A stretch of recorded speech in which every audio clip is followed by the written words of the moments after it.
The United States Navy was finally sailing toward the slot with guns ready. It was pitch black at Ola, but Martin Clemens knew the coastline like the back of his hand. Along the shore, 3 scouts and 3 Americans waited with hooded flashlights.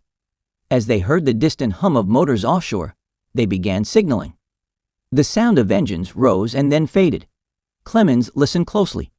First, the gentle lapping of waves against a hull. Then the scrape of a keel on sand. A Marine called out, "Halt," and an American voice responded with the password. From the darkness emerged Lieutenant Colonel Robert Hill of the 2nd Marines, accompanied by his staff. He informed Clemens that 2 companies of Marines were on their way to Ola in Higgins boats, towed by a pair of Yippies. Unfortunately, one of the Yippies had dragged a boat under, leading to the tragic loss of 15 men. Despite this setback, they still had nearly 500 rifles ready for the assault on Garab and Kumeria, villages to the west of Ola where the Japanese had their radio installations. Clemens reassured Hill that the enemy had no idea they were coming. 2 nights earlier, he had arrived with 3 scouts and 3 Americans, spending the time since mapping the target area and organizing local village headmen to provide scouts and carriers. He believed the Japanese would be caught completely off guard, making it easy to destroy the radios as General Vandegrift had ordered. He also suspected that among the enemy, he would find a man he had long hunted, Ishimoto. Far to the west, on that same dark night of October 9, a destroyer slipped through the waters, carrying Lieutenant General Haruyoshi Hyakutake to Guadalcanal. With him were his top officers, Colonel Haruo Kanuma, Major General Tadashi Sumiyoshi of the 17th Army Artillery, and Major General Kotake Kawaguchi, who had just returned from Rabaul after briefing high command on the brutal realities of Guadalcanal. Like Maruyama before them, these officers refused to believe that any terrain or any enemy could stand in the way of Japanese soldiers. Yet the moment Kawaguchi set foot back on the island, he was met with grim news. An officer from Maruyama's staff stepped forward, informing Hyakutake that American artillery had decimated the 4th Infantry that very day. His face darkened as he followed Kawaguchi to the 17th Army Command Post, set in the valley of a nameless river 3 kilometers west of Kokona. At daybreak, Hyakutake called a conference with Maruyama. The reports were grim. The Sendai Division had been forced to retreat for the first time in history. The east bank of the Matanaka, a crucial staging ground for attacks on the airfield, was lost. The remnants of the Ichiki and Kawaguchi forces were now more useful to the enemy than to the emperor. Supplies were dwindling, food, medicine, and artillery shells were in short supply. The roads were impassable. As Hyakutake listened, his small face and round glasses gave him the look of a deep-thinking lemur. Then, without hesitation, he announced that the attack would proceed as planned. Orders were issued. The 38th Division in the Shortlands was to send reinforcements, including the 228th Infantry Regiment and the 19th Independent Engineer Regiment. A message was dispatched to Imperial General Headquarters in Tokyo. The situation on Guadalcanal is far more aggravated than estimated. Reinforcements were demanded. In Rabaul, Admiral Guniki Mikawa began assembling ships. The Marines would soon give a name to the artillery Hyakutake was bringing: Pistol Pete. These were 8 6-inch howitzers, along with smaller guns, ammunition, medical supplies, and even 16 tanks. Troops and equipment were loaded onto seaplane carriers Chitos and Nishin, while another 1,000 men boarded destroyer transports. A powerful covering force of cruisers and destroyers formed up to protect them. It was the largest reinforcement effort yet, and Admiral Mikawa demanded strong air support. The Tokyo Express, now commanded by Rear Admiral Shintaro Hashimoto, had so far avoided losing troops this month, but its ships had taken a pounding. Since October 3, American bombers from Henderson Field had been striking with increasing frequency. On October 5, they severely damaged the destroyers Murasame and Murakumo. On October 8, they wrecked northern terminals in the Shortlands, stalling Japanese movements. On October 9, they launched another attack, hitting the destroyer Tatsuda. Admiral Mikawa turned to Admiral Chukahara for help. Chukahara promised that on October 11, he would neutralize Henderson Field. With that assurance, Maekawa ordered the Tokyo Express to sail. The first to depart was the bombardment force, 2 destroyers and 4 heavy cruisers, all veterans of the Battle of Savo Island. Leading them was Rear Admiral Aritomo Goto, a survivor of that great victory. But waiting for him was another man who had been there that night, Rear Admiral Norman Scott. Though he had commanded the Eastern Defense Force and had been unable to intervene in the disaster at Savo, he had spent the past weeks training his men for night battle. His sailors drilled relentlessly, learning to fight in darkness and master their radar systems. Scott saw his mission, protecting the 164th Infantry Regiment, as an opportunity to avenge Savo. On October 9 and 10, Scott led his ships toward Cape Esperance, but aerial reconnaissance found no enemy targets. Then, on October 11, a B-17 Flying Fortress spotted Goto's force. More reports followed. At 6 p.m., Goto was confirmed 100 miles north of Cape Esperance. Scott wasted no time. He signaled his fleet, calculating that the enemy would appear just west of Savo before midnight. But Scott would be there first. At dawn on October 11, rain pattered against the jungle canopy. Lying on a slope outside the Japanese encampment at Gurusu, Martin Clemens felt water pooling against him. He shifted slightly to release it. Then the Marines attacked. The Japanese responded with fierce gunfire. Captain Richard Safford raised his head above a coconut log to assess the situation, and was instantly shot through the forehead. Clemens sprang to his feet, joining the assault. A Japanese officer swung a saber at him, missing by inches before a Marine shot him dead. The rest of the enemy turned to flee, running straight into waiting American machine guns. Suddenly, it was over. 32 Japanese lay dead. Only 1 Marine had been lost, Captain Safford. Clemens moved through the Japanese encampment. He found a gold chalice, once used by missionaries, now serving as an ashtray. One of the fallen enemy lay wrapped in an altar cloth, using it as a blanket. Nearby, he discovered priestly vestments and unmarked graves, the resting places of priests and nuns murdered by Ishimoto. Clemens watched his scouts carefully examine the bodies, hoping to find the man himself. One by one, they shook their heads in disappointment. Colonel Hill returned from Kyotomaria.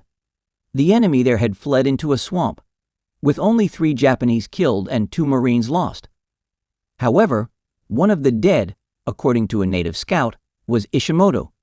Clemens could never be sure.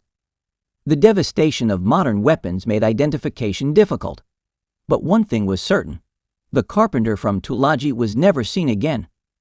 Overhead, the skies remained overcast.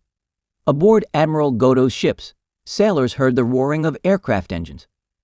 They felt a moment of fear before realizing that they were still 200 miles from Guadalcanal, and assumed the planes were friendly. Above them, 35 Japanese bombers escorted by 30 Zero fighters flew at 25,000 feet. They arrived over Henderson Field at 4 p.m., only to find their target concealed by shifting clouds. Wildcat fighters were waiting for them. The bombers fled eastward, releasing their payloads into the sea. Some of their bombs fell perilously close to landing boats ferrying Marines from Gurusu to Ola. From below, it was as if an unseen force had unleashed chaos. A storm of exploding bombs, streaking bullets, and falling shell casings. Then, a terrifying sound filled the air. A Wildcat fighter, screaming downward, crashed into the water with such force that its pilot's clothing was torn from his body. He was pulled from the sea, alive, but the battle for Guadalcanal was far from over. The pilot was back in action within a month, but Admiral Sukar's attempt to neutralize Henderson Field ended in failure. The cost was 2 Wildcats shot down, but the Marines had destroyed 7 bombers and 4 Zeros. Henderson remained unharmed, though General Gear's flyers had been kept so active that Admiral Goto managed to slip safely down the slot. That night at Ola, the Marines and Martin Clemens saw flashing lights and heard a rumbling noise, neither thunder nor lightning. The distant glow of true lightning flickered on the horizon as Admiral Scott's ships formed a battle column and sailed toward Savo. 3 destroyers, Fahrenholt, Duncan, and Laffey, led the way, followed by 4 cruisers. Scott's flagship San Francisco, along with Salt Lake City, Boise, and Helena. 2 more destroyers, Buchanan and McCalla, brought up the rear. Moving at top speed, they swung wide around Guadalcanal's west coast. Savo loomed ahead, grim and imposing. Speed dropped to 25 knots, then 20. Scott prepared to launch scout planes, just as Mikawa had done 2 months earlier.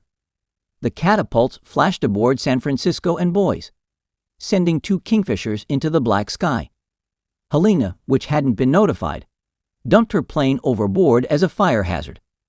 Salt Lake City attempted to launch hers, but flares set the aircraft ablaze, forcing the crew to jettison it. The burning wreckage lit up the night, visible 50 miles to the north, even to Admiral Goto's approaching ships. Goto mistook the flames for signals from General Hyakute's forces on Guadalcanal, or possibly from seaplane carriers supporting Pistol Pete, the Japanese artillery piece that had been harassing the Marines. He ordered a response, blinking signals into the darkness. When no reply came, some of his officers grew suspicious, but Goto continued flashing, hoping to lure American ships away from the landing area. He did not expect enemy warships to be nearby. The Slot and Iron Bottom Sound had been Japanese waters for months, uncontested. His column pressed forward, cruisers Oba, Furutaka, and Kinugasa, with the destroyers Fubuki and Hatsuyuki on Oba's beam, racing south to shell Henderson Field. Below, Scott received a scout report. 1 large and 2 small vessels, 6 miles from Savo, off Guadalcanal's northern coast. It did not seem to match the force reported earlier, and indeed, it was only part of the supply convoy. Scott continued sailing west of Savo, then at 11:30 p.m., ordered a counterturn to the south. Goto, still unaware of the approaching American force, closed the distance rapidly. Unintentionally, Norman Scott had crossed the T, positioning his ship's broadside to the enemy column. This meant all his guns could fire while Goto's ships, still in line-ahead formation, could only bring forward-facing weapons to bear. Helena's radar picked up the Japanese fleet 15 minutes before midnight. Captain Gilbert Hoover broadcast a 2-word signal, "Interrogatory Roger," requesting permission to open fire. Scott misunderstood, thinking it was just an acknowledgement, and replied with a simple Roger. Helena's gunners, waiting in agony, opened fire. The first salvo missed, but the second struck Oba midships. Salt Lake City and Boise joined in, unleashing their 8-inch guns. Orange fire gushed from their muzzles as Oba buckled under the barrage. On his shattered bridge, Admiral Goto, mortally wounded, gasped his last words, "Bakearo, Bakearo." Idiots, idiots. He believed friendly ships were firing on him. Convinced that a blunder had occurred, he ordered a ceasefire just as his own guns began speaking. Scott, too, feared that his own ships were mistakenly firing on each other, which was true in the case of Duncan and Fahrenholt. He gave a ceasefire order as well. But some of his gunners never stopped. Oba and Furutaka were hit repeatedly and set ablaze. At 11:51 p.m., Scott ordered firing to resume. The battle reignited, shockwaves rolling across the dark waters as Marines on Guadalcanal crouched in their foxholes, recognizing the familiar iron tums of midnight. On San Francisco, Captain Charles A.O. McMorris sighted a warship on a parallel course, just 3/4 of a mile to the west. Searchlights illuminated a destroyer with a white band on its second smokestack, Fubuki. American gunners unleashed a devastating barrage, and the Japanese ship erupted into flames before sinking at 11:53 p.m. Meanwhile, the remaining American ships pursued the battered Oba and Furutaka. Kinugasa and Hatsuyuki fought back. Kinugasa, having misread Goto's orders, had turned left instead of right. This mistake saved her, taking her out of the fight while giving her a clear shot at Boise. At 8,000 yards, she fired 8-inch shells, straddling the American cruiser. A spread of torpedoes followed. Boise's captain, Mike Moran, ordered a hard right rudder, skillfully evading them. When Boise's searchlights lit up Oba, the enemy responded with deadly accuracy. Kinugasa landed a direct hit on Boise's lights, and for 3 agonizing minutes, the American cruiser took a brutal pounding. Heroically, Salt Lake City interposed herself, taking fire while silencing Oba and driving Kinugasa away. By the time midnight struck on October 12, Furutaka was barely afloat, dragging herself toward her watery grave 22 miles northwest of Savo. Fubuki was gone, and Oba was so badly damaged that she had to limp all the way back to Japan for repairs. Kinugasa and Hatsuyuki, largely unscathed, fled north toward safety. Behind them, the American destroyer Duncan, mistakenly fired upon by both sides, was doomed. She sank at 2 a.m. Meanwhile, buoys burned, her crew desperately fighting the flames that streamed from her stern. Flooding helped douse the fire as she rejoined the victorious American fleet and sailed south for Numa. Despite her damage, she survived. The Battle of Cape Esperance was over. It was an American victory, not as decisive as it could have been, but still a measure of vengeance for the disaster at Savo Island. More importantly, it proved that the slot was no longer a Japanese highway. The Marines on Guadalcanal took heart, knowing the U.S. Navy was back in the fight. But the battle did not stop Pistol Pete from coming ashore. Japanese supply ships continued unloading Hyakute's big guns, tanks, shells, and medical supplies. They paid for their boldness. That same October 12, dauntless dive bombers from Henderson Field caught the destroyers Murakumo and Natsugumo in the slot, sending them to the bottom, along with many survivors from Goto's stricken fleet. Japan had lost a heavy cruiser and 3 destroyers, while the Americans had lost only 1 destroyer. Henderson Field had been spared bombardment, but not for long. To the Japanese, the battle was not an unmitigated defeat. They saw it as a necessary lesson. With Scott's fleet withdrawn, the path was now clear for a much heavier bombardment. The combined fleet was ready. On October 9, the converted carriers Hio and Junyo, along with the smaller carrier Zuiho, arrived at Truck Lagoon. Vice Admiral Kakuta Kaku, a towering 6-foot, 200-pound officer, left his flagship Hio to report to Admiral Yamamoto aboard Yamato. Yamamoto now commanded 5 carriers, 5 battleships, 14 cruisers, and 44 destroyers, backed by 220 land-based aircraft. On October 10, most of these warships departed Truk as part of the Guadalcanal supporting force, led by Vice Admiral Nobute Kondo. Yamamoto remained behind, watching them go. As always, it was a stirring sight. Battleships led the way, standing to sea in a stately column. Once in open water, the escort ships peeled off, signal flags snapping in the wind, while the carriers, majestic queens of the fleet, sailed southward, surrounded by rings of cruisers and battleships.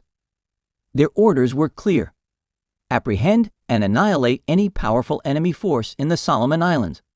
A battle was coming, and this time, the Japanese intended to strike with full force. The prisoners had to be executed in an honorable manner, but more captives would be taken, and perhaps harsher measures would yield better results. With that settled, Matsumoto, Captain Oda, and his engineers eagerly set off to cut the Maruyama Road. "Hey, Lucky, the doggies are here." "Yeah, I know," Lucky grunted. "They came in on the New York bus. It's the straight dope. They're out in the bay. You want to take a look?" "We can't. We've got to stand by to move out. We're relocating today or tomorrow." It was true. The 164th Infantry Regiment had arrived safely off Lunga Point, and this latest reinforcement prompted General Vandegrift to reposition his troops. He anticipated a strong Japanese offensive from the west of the Matanaka and shifted his forces accordingly. The Tanaru line to the east would now be held by the newly arrived 164th under Colonel Bryant Moore. South of Henderson Field, further inland, and slightly east of Bloody Ridge, Vandegrift Station, Chesty Puller's battalion, right at the point where the Maruyama Road was to end. The cry of "Condition Red" meant little to the American soldiers who heard it for the first time that afternoon, October 13. It was raised too late. Up north, Japanese patrols had finally flushed out the coast watchers from their hideouts, forcing Paul Mason and Jack Reed to flee without being able to warn Guadalcanal. Henderson Field's new radar had also failed, allowing 24 Bettys, escorted by Zeros, to roar in over the big runway at Fighter 1. while 42 Wildcats and 13 P-400 Airacobras desperately climbed to intercept. They managed to shoot down only one bomber and one fighter. Meanwhile, huge craters were torn into the runways, parked aircraft were obliterated, and 5,000 gallons of gasoline erupted into flames. The 164th Regiment had just arrived and was already experiencing a baptism of fire more intense than anything Vandegrift's Marines had endured. Some of the bombs struck Colonel Moore's men only minutes after they set foot on Guadalcanal. Corporal Kenneth Four became the first American soldier to die on the island, while 2 others were wounded. Casualties mounted as another fierce raid struck, again without warning. Every enemy plane from the second attack managed to escape, except for a single Zero brought down by Marine Captain Joseph Jacob Foss. Smoking a square-jawed cigar, Foss took a bullet to his oil pump and spiraled down from 22,000 feet, executing a dead-stick landing while 3 Zeros took turns trying to shoot him out of the sky. It was his first victory, a daring feat that would become typical of Henderson Field's newest and greatest fighter pilot. Yet individual victories meant little to General Vandegrift on this grim October 13. Henderson Field was out of action for the first time. Gasoline supplies were nearly depleted. The enemy's furious assault signaled the end of any lull. The Japanese were making their third and most aggressive bid for victory. In Australia, General Douglas MacArthur was preparing for an all-out defense of the continent, fearing the Solomons would be lost. Meanwhile, a massive Japanese bombardment force was reported heading south, forcing Admiral Turner to retreat to the New Hebrides once more. As dusk settled, a new voice crackled over Henderson Field's radio. Sergeant Butch Morgan was preparing the general's dinner when the first shell screamed overhead and slammed into the runway. Pistol Pete had spoken for the first time. Morgan grabbed his old World War I helmet and dove into a dugout just as another shell shrieked past. General Vandegrift, looking up thoughtfully, remarked, "That wasn't a bomb. That's artillery." Morgan, his face red as his mustache, muttered, "Oh hell." He put his helmet back on and returned to his stove. If it was only artillery, it was still dangerous enough to reach the airfield and introduce a new level of threat. Unlike air raids or naval shelling, where crews could rush to repair damage without fear of immediate follow-up strikes, Pistol Pete could fire a shell, wait for engineers to arrive, and then strike the exact same spot again. The Marines had no sound or flash-ranging equipment to locate the enemy guns, and precious gasoline could not be wasted keeping observation planes in the air. The Japanese had the upper hand, and Pistol Pete's bombardment would continue for days, unsilenced even by the 5-inch guns of visiting American destroyers. As the evening deepened on October 13, the shelling intensified. The Marines scrambled to move parked aircraft to the relative safety of Fighter One, while artillery rained down on supply depots and the perimeter defenses. The 164th Infantry took the brunt of it, their bivouac area hammered relentlessly. One shell hit so close that a sergeant, overcome with terror, crawled around begging his men to shoot him. Darkness fell, but the nightmare was just beginning. Red flares shot up from the jungle. Enemy bombers roared overhead, dodging anti-aircraft fire and searchlights. The ground trembled under an unrelenting storm of explosions. Exhausted men, stumbling in and out of their foxholes, braced for an attack that could come at any moment. Then, at 11:30 p.m., a single green flare was fired over Henderson Field. The night of the battleships had begun. Flanked by Isuzu and Admiral Tanaka's 7 destroyers, the battleships Haruna and Congo stormed down the slot at 25 knots. Just before midnight, west of Savo, they reduced speed to 18 knots. Gunnery officers took one last look at the flares illuminating Henderson Field and ran their final calculations. At 12:30 a.m., at a range of 10 miles, 16 massive 14-inch guns swiveled toward the target. Flames erupted from their muzzles, and enormous red fireballs arched through the sky like glowing train cars racing over a blackened hill. Henderson Field became an inferno. Fire and explosions ripped through the airstrip, visible even from the bridges of the Japanese warships. Tanaka's sailors cheered at the spectacle, the barrage outshining even the famous Roko fireworks show in Japan. On the ground, The Americans were enduring a nightmare unlike anything else in World War II. The sheer terror of the bombardment shattered self-control. Strong men wept. Some begged for it to stop. Others put their pistols to their heads. There was no time for prayer, only the deafening crash of explosions, the shrieking of incoming shells, and the violent upheaval of earth beneath them. The sky pulsed with each detonation. The air was thick with dust and fire. Projectiles wailed like demons overhead, hoo, before smashing into the ground with earth-shaking force. Marines in gun pits clenched their jaws as their teeth rattled from the concussive blasts. The bombardment lasted an hour and a half. By the time it ended, Henderson Field was in ruins. Aircraft had been obliterated, revetments crushed, and fuel depots set ablaze. Destroyers joined the barrage, their 5-inch shells thickening the onslaught. The Marine shore batteries fired back valiantly, but their guns were outmatched and out of range. The only American counterattack came from Lieutenant Montgomery's PT boats, racing fearlessly out of Tulagi Harbor to challenge the Japanese warships. Even the enemy was stunned by the audacity of these small, fast boats charging headlong at battleships. But the horror of that night was far from over. The Ridges had been cheering for the airmen all day when a great shout broke from their lips. They spotted a clumsy Catalina lumbering west with 2 torpedoes tucked under its belly. It was the Blue Goose, General Geiger's personal plane, and Mad Jack Cram was at the controls. Major Cram had flown into Guadalcanal to deliver torpedoes, but he had begged for the use of one. An ensign who had already been down to Tassafaronga told him he could take both. Gathering his crew, Cram climbed back into the Blue Goose and nursed the awkward aircraft into the sky.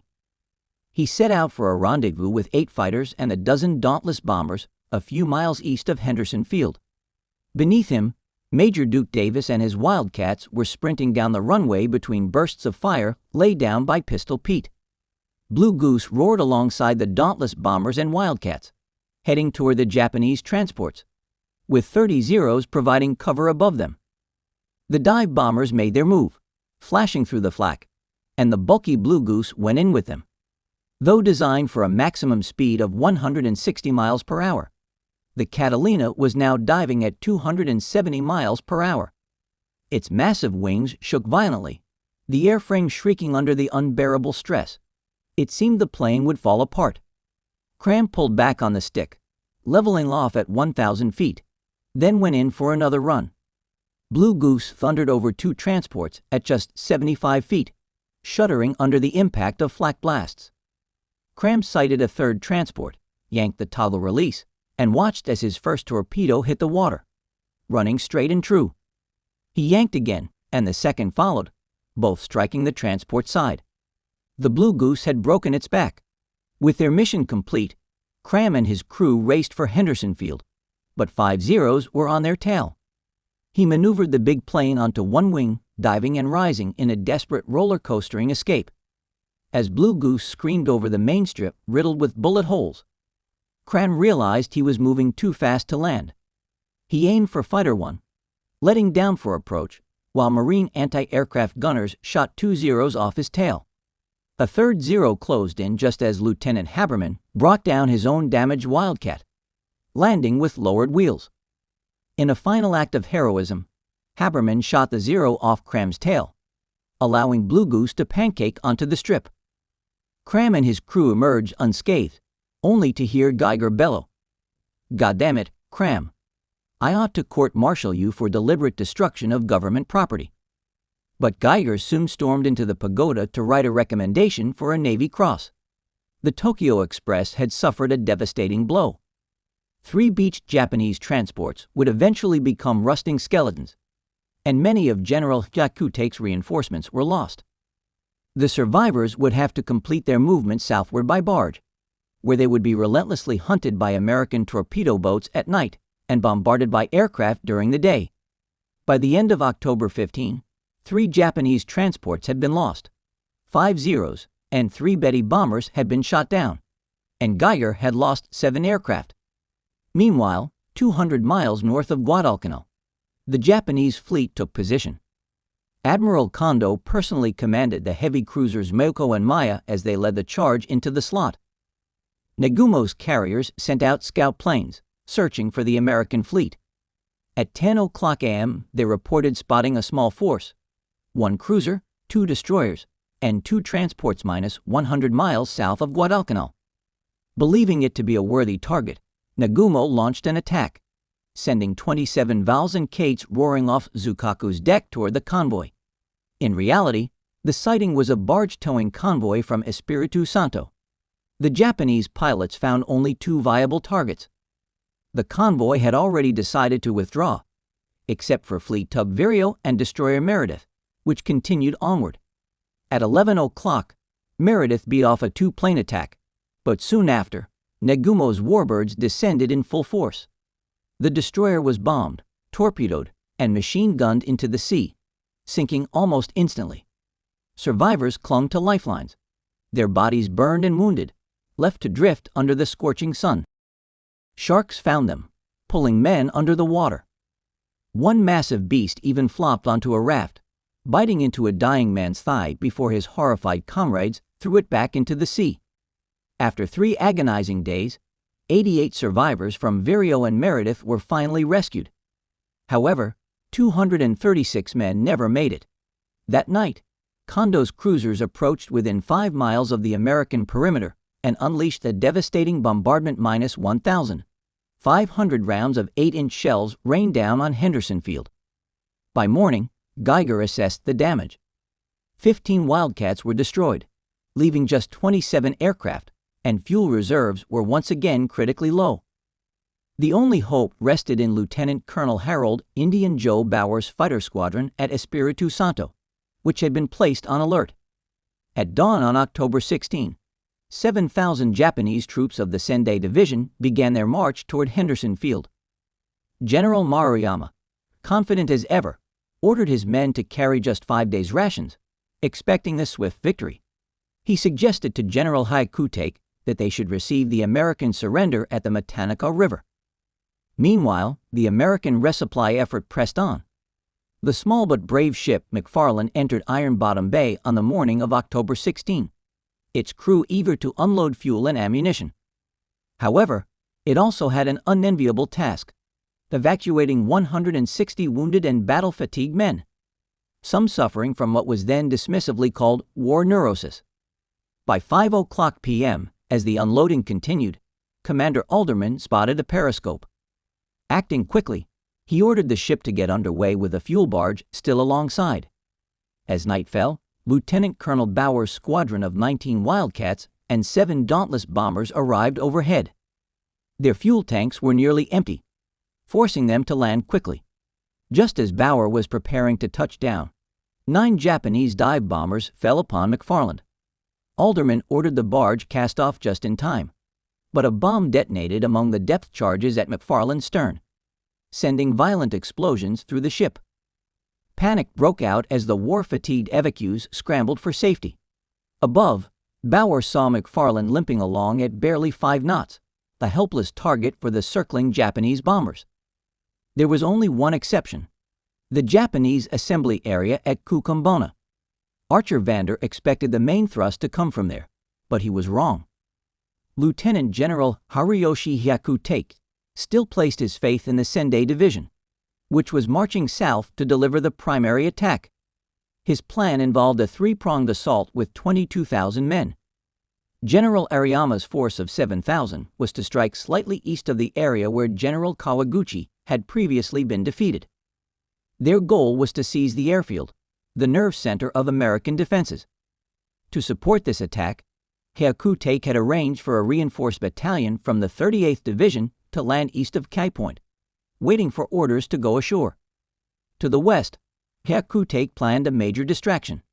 Major General Tadashi Sumiyoshi, commander of the 17th Army Artillery, would lead a tank infantry artillery assault. Sumiyoshi's guns had already been shelling the enemy's airfield and perimeter. Now his forces, including Colonel Naga's battered 4th Infantry Regiment, would charge across the mouth of the Matanaka River behind 16 tanks. Further inland, Colonel Oka's composite force would cross the river to flank the Americans on Hill 67. While Nakuma attacked at the river's mouth, Oka's troops would turn north to strike behind American positions, isolating them.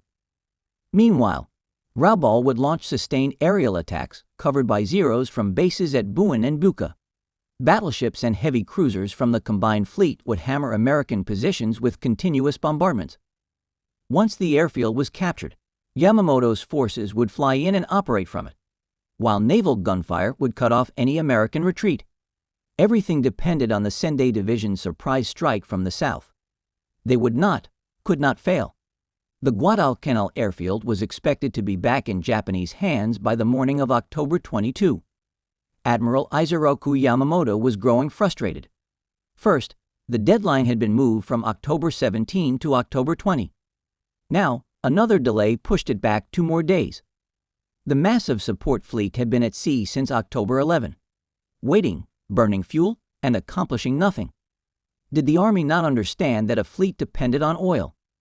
The Navy's role in Operation K was to transport and support the troops, but the Army hadn't even contributed a single aircraft. Now, with more delays, the Americans would have even more time to reinforce. Yamamoto did not believe the overconfident reports suggesting that the recent American command change would lead to a withdrawal from the South Pacific. He admired the boldness of the Doolittle raid on Tokyo and knew that Admiral Halsey, with his brash threats about riding the Emperor's white horse down Pennsylvania Avenue, had no intention of retreating. Halsey would attack, reinforce, and take full advantage of the Army's delays. Yamamoto was right. The U.S. Enterprise was returning to battle. The proud aircraft carrier, damaged in the Battle of the Eastern Solomons, had been fully repaired. On October 16, she departed Pearl Harbor, carrying Rear Admiral Thomas C. Kinkaid, her new commander. Kinkaid, always bareheaded and in short sleeves, stood on the flag bridge as the carrier made her way to join the U.S. Hornet. Once the two carriers linked up, the Americans would, for the first time since the U.S. Wasp's sinking, have 2 aircraft carriers in the fight. Halsey had urged Kinkaid to proceed at full speed, but the rendezvous wouldn't happen until October 24, just 2 days behind Hyakute's planned attack. General Masao Maruyama was nearly in tears. Kawaguchi had been right. The terrain was impossible. Captain Odo's reconnaissance unit had reported the path was passable, but they had only been lightly equipped. Now, heavily laden combat troops were struggling up sheer cliffs, carrying 60-pound packs, machine guns, and grenade launchers. Each soldier also hauled an artillery shell by hand, as the division had no mules to move the 37mm anti-tank guns and 75mm howitzers. All the horses had been left in Rabaul. The artillery had to be dragged up cliffs with ropes, and since American aircraft dominated the skies, this could only be done at night. The guns were falling behind. The advance was excruciatingly slow. The troops needed to cover just 35 miles, but after 5 grueling days, they had only traveled 29.6 miles. 6 more miles of dense, unforgiving jungle remained between them and their assembly area. These were the Sendai men, Colonel Shoji's elite 29th Infantry, the same unit that had once marched 122 miles in 72 hours. But now they were breaking. Despite their suffering, the men pressed on. They endured half rations without complaint, inspired by officers who shared their hardships, carried their own weapons, and hauled artillery shells. Each morning, they recited a solemn chant, "I am your commander-in-chief. You are my strong arms." When exhaustion threatened to overwhelm them, their officers turned them to face the Emperor's direction and led them in song. Their voices carried through the jungle, singing about corpses drifting in the sea and rotting in the mountains, an eerie reminder of the sacrifices ahead. But by October 21, Maruyama knew they would meet the deadline.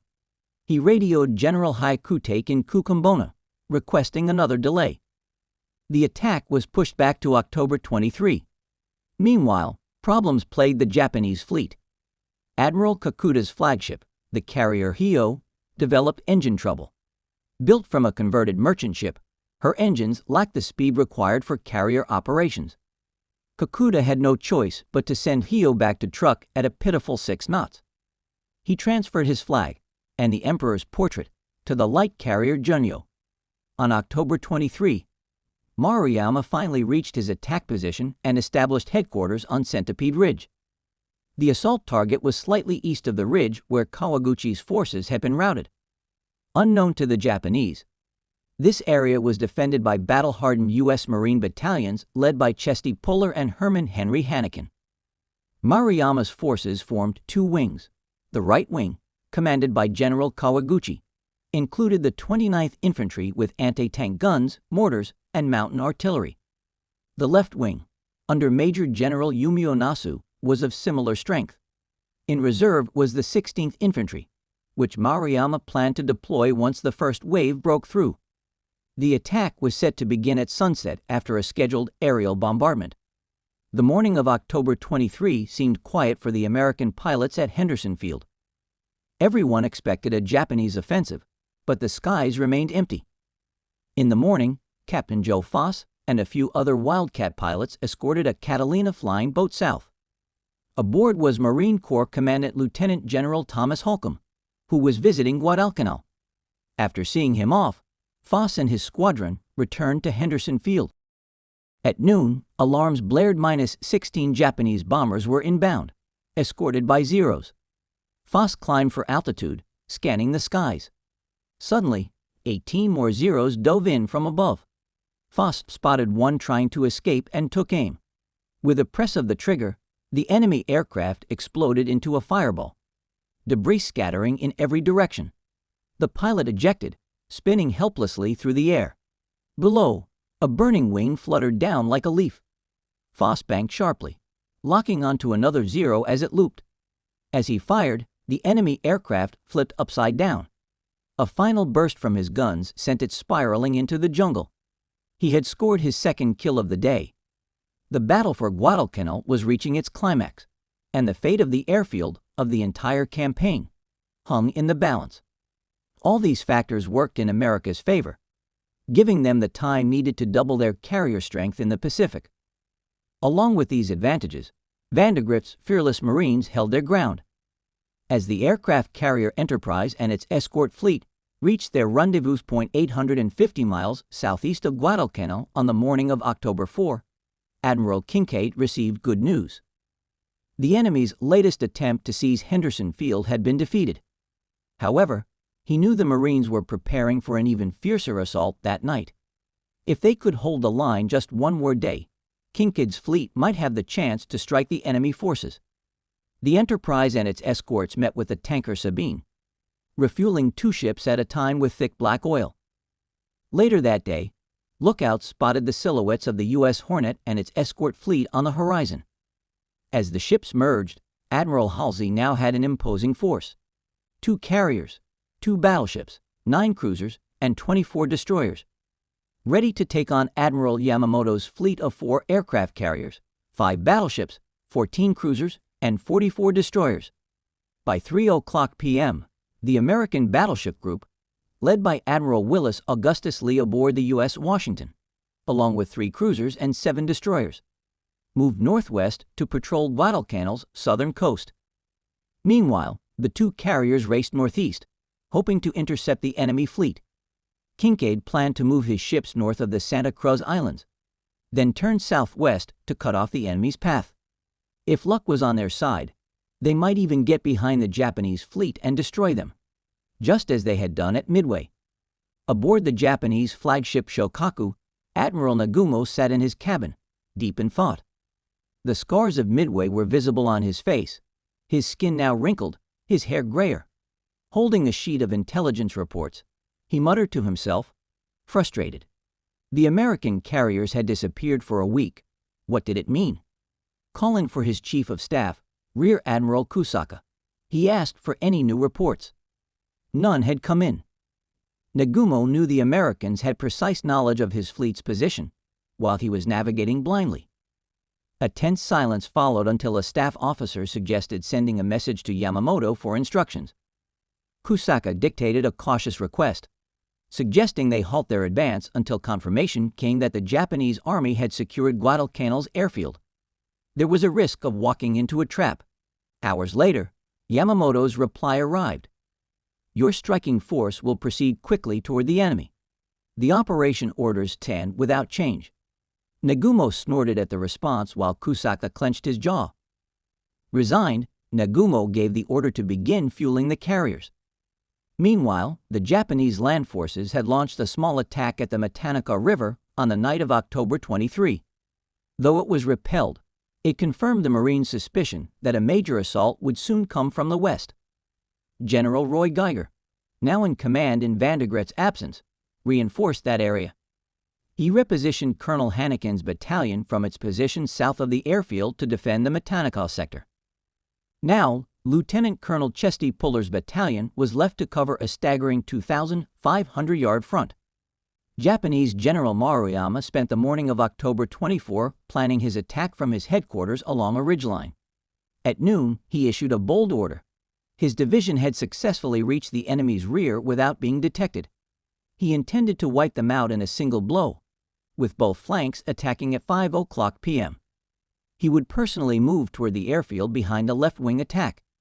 His words were filled with confidence, but his plan was vague and dangerously optimistic. As he marched with his troops toward their attack positions, the skies suddenly opened up. The monsoon rains poured down like machine gun fire. In an instant, the jungle became a churning, gurgling swamp. Entire units were separated. Companies got lost. Platoons lost track of each other. Communication lines failed. The attack was now impossible.